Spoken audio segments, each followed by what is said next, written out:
Hey guys, Midnight here. It's been a while, was a busy week, but I'm back with some World Cup games. We're on to round 3. We, Germany, played against, I'll just call them Balkan United. It's basically a congregation of all those little Central Europe states. And I was matched against Wies 2000.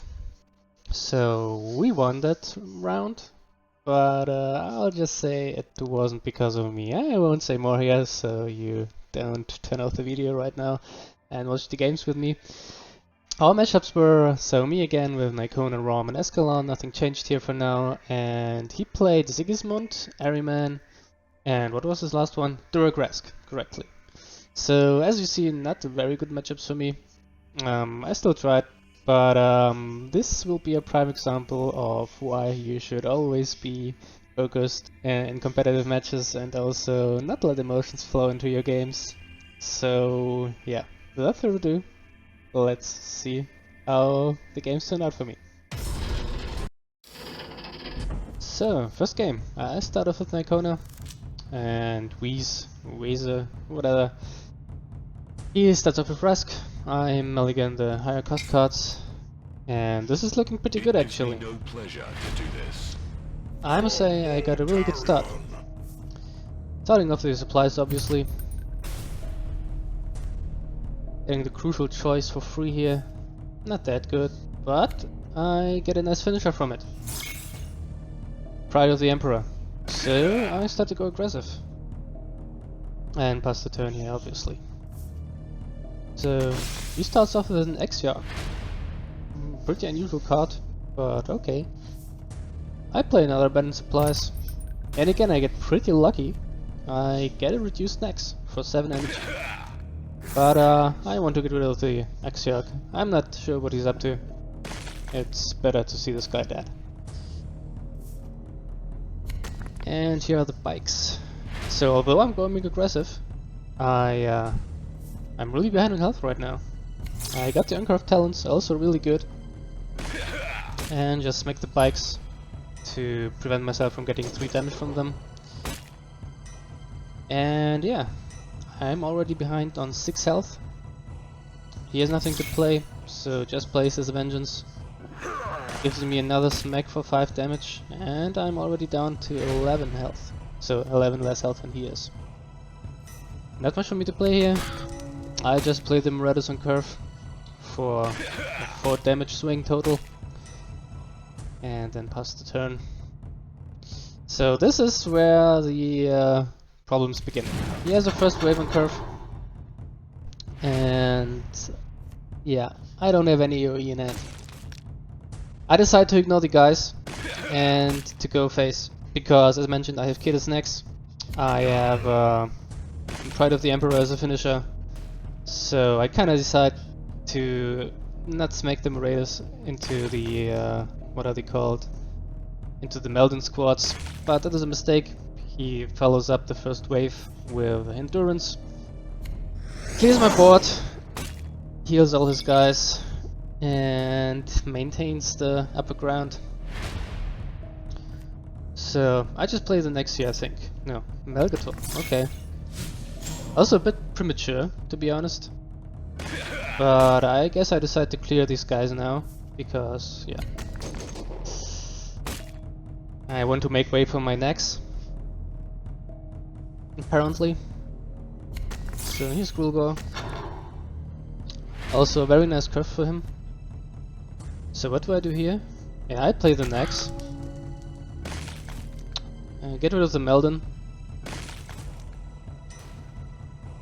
So there's a lot of damage, as you see, absorbed by these Meldons.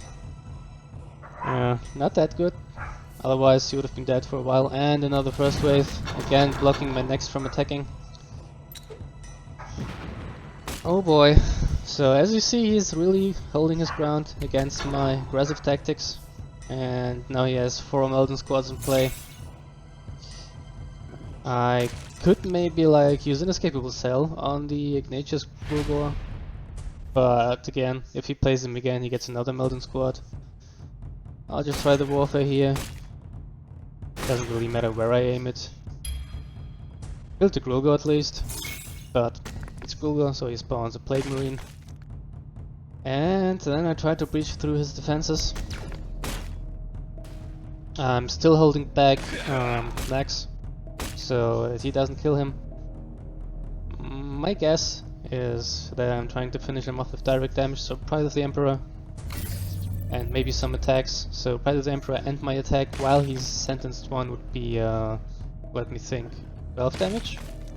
8 plus, no, 11 damage, so I basically need 2 more turns here. So he attacks me again with everything. And another endurance. So yeah. As you see, this basically seals the deal. He had both endurances without drawing any cards. Pretty unfortunate for me.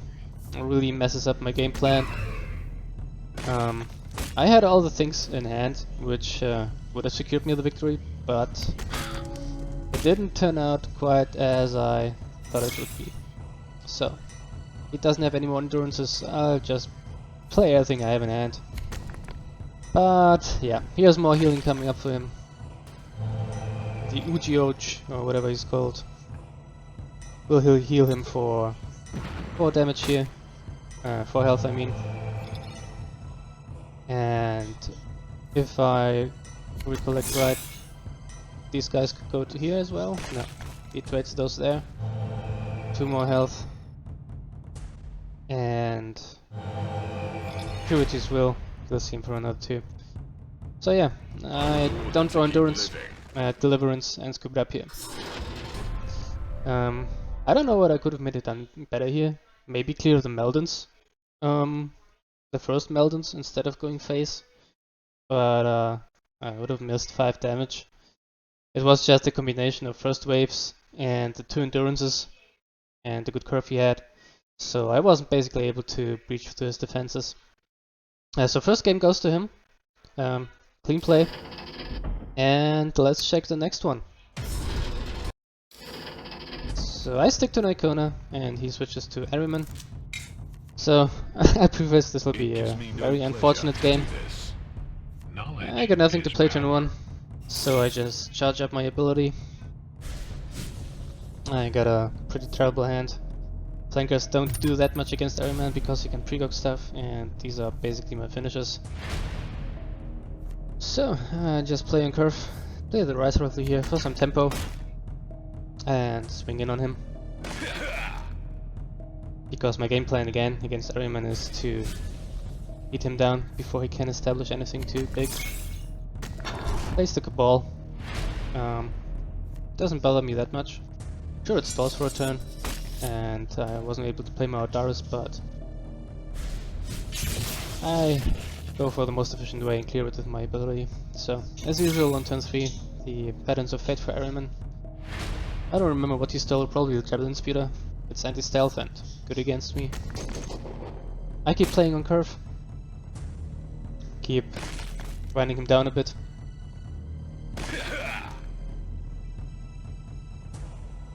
And here I just see where the top decks take me.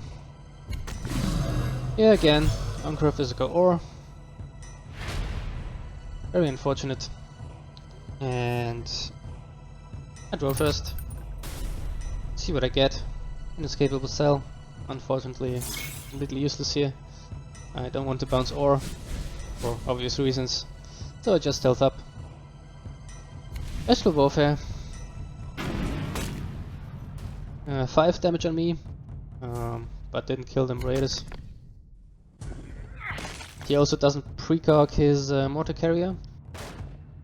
Unusual, but I guess he wanted to save some psychic energy because he has more psychic powers in hand. So I obviously use the Javelin Speeder here to get rid of the mortar carrier quite efficiently and deal 3 damage to him with my ability. So for now it's still looking okay. I have not a very good hand. I have basically only removal and deliverance. Not much proactiveness. Use the Thunder attack on the Javelin. And Crucial Choice. I don't remember what he got from there, but we will probably see soon. And of course he swings in on me with the ore. So what do I do here?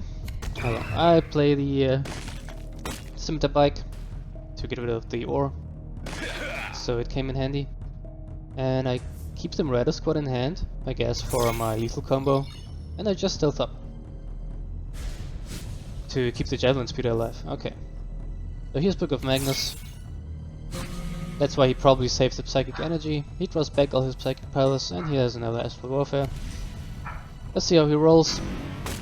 So he kills the Scimitar Jet Bike. And yeah, he got my Javelin Speeder from the Patterns of Fate. So yeah, my plans, once again, got obsolete. So I just do some damage here. Could have also played the Apothecary and drew a card from the Goldstones. But yeah, this is probably a mistake. I'm probably just a bit annoyed in trying to get him into lethal range here. And he actually is. But yeah, we will see some more unfortunate happens. He draws the flanker from the supply lines. Again, perfect answer. And heals himself up. Alright, what do I do next? Curse of the Raven. Draw some cards. Here are the Talons, they're pretty late. Not so good here. You still low, need to ramp up some damage.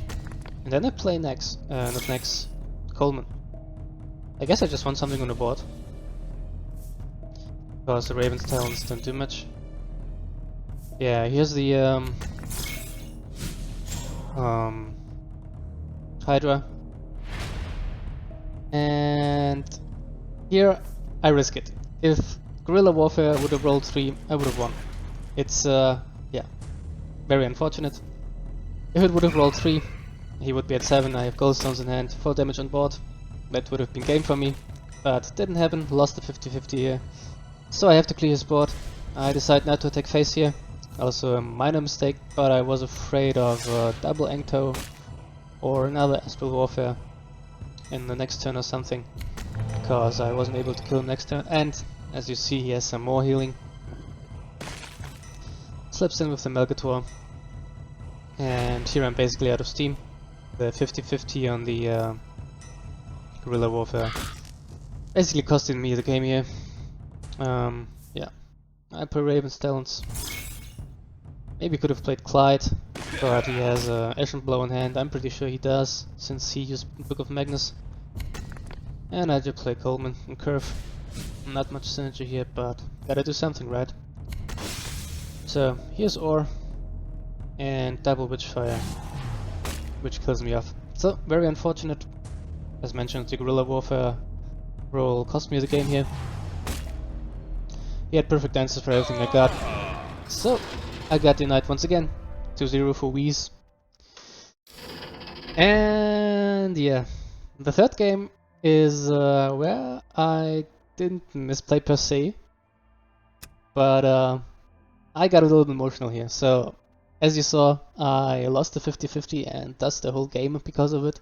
And Icona is one of my favorite warlords, so I got a little bit emotional here, and I decided to stick with it. His last warlord is Sigismund, Imperial Fists, and Raven Guard are pretty bad against the Fists. First of all, they lack really good AoE, they're better against single targets.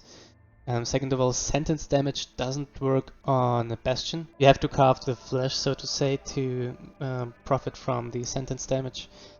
And as mentioned, I wanted desperately to win with Nicona, that's why I just stick with him. I should have maybe swapped to Rom, or even Escalon would have been better here.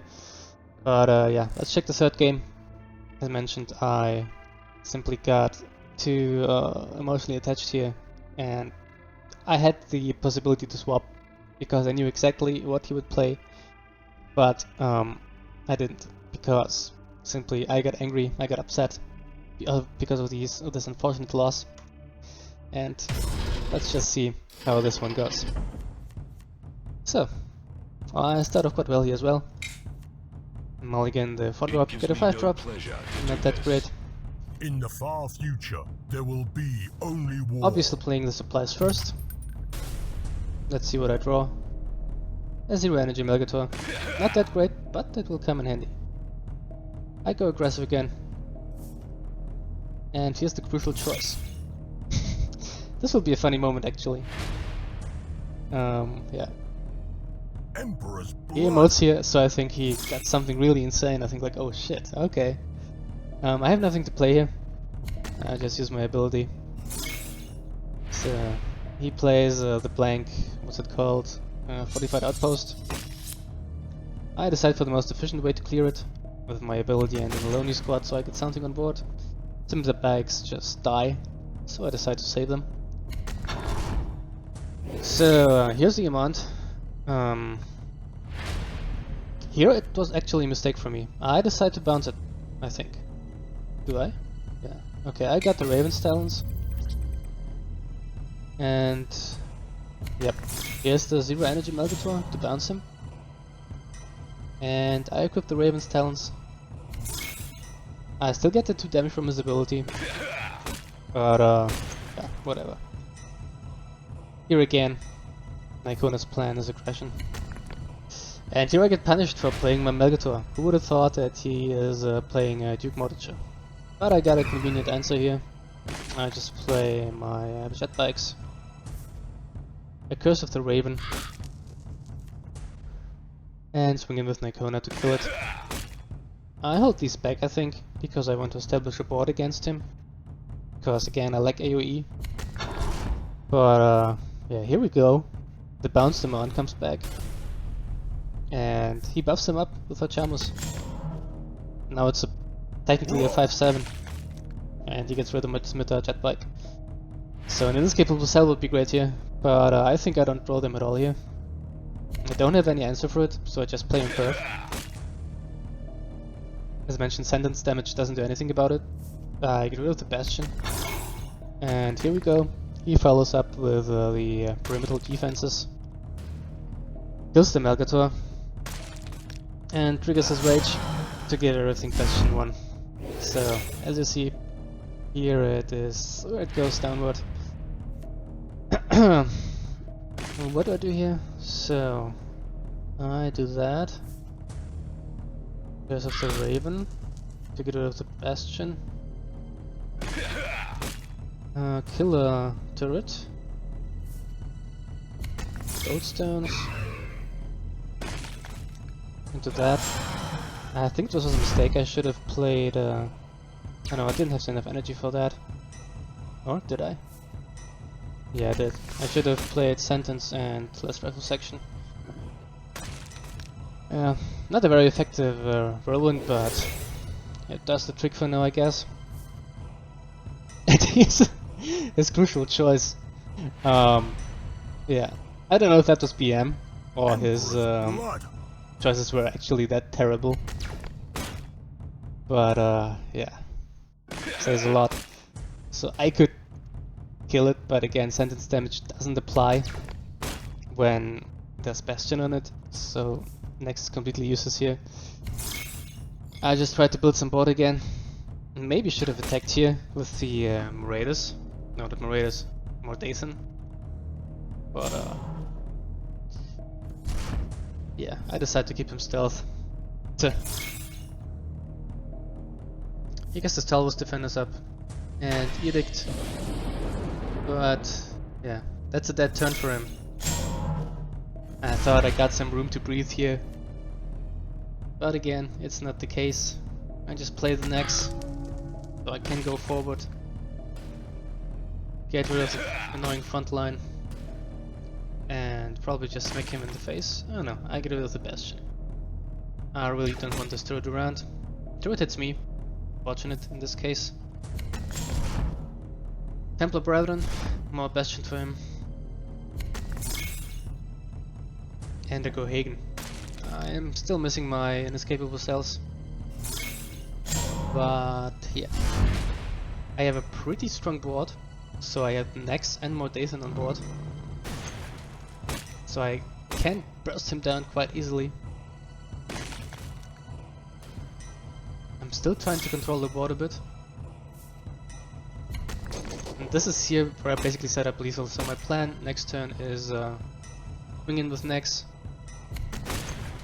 then use more Dathan and swing in with my rest again. So I set up my board, but here's the Fanlings off the top. Super unfortunate. Command bridge. He fishes basically for his anti-stealth. But yeah, that Fanlings top deck just messed up my whole plans. Not only he got Bastion 7 again, he also got his anti-stealth up. And swings in for lethal. So yeah, as mentioned, Rom or Escalon even would have been better here. Yeah, I had a game plan. I actually had him where I wanted him to have, but the Fanning subdeck just messed up my whole plans. But yeah, as a great man named B-Side used to say, you gotta draw something, right? So yeah. So, boys, it's a 0-3 for me. We still won the round. I got carried at that one, so glad to have my teammates there. That's just how it goes. So, as mentioned, the lesson for you all: if you're playing competitively, just keep a cool head, keep your cool. Don't get too emotional, and just stay focused, so you don't end up like me in a pretty important tournament. But yeah, I hope not to repeat that. I learned from my mistakes. Next match is against Spain and Portugal. I'm playing against Raza. I know him from ladder. I hope you enjoyed. I hope you enjoyed the salt.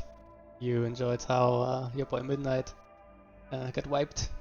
Got a nice teamy shit taken on him. Yeah, that happens. Not even your boy Midnight can win every game. But still. So, if you want to see more games like these, I'm still covering the World Cup as mentioned. The round 4 is coming up. Feel free to check out my channel. I got upload round 1 and 2 as well. And besides that, I'm doing event guides and deck tech and gameplays. If you're interested in those, check those out as well. And I hope to see you then on round 4 and maybe some of my other videos. And until then, Midnight out.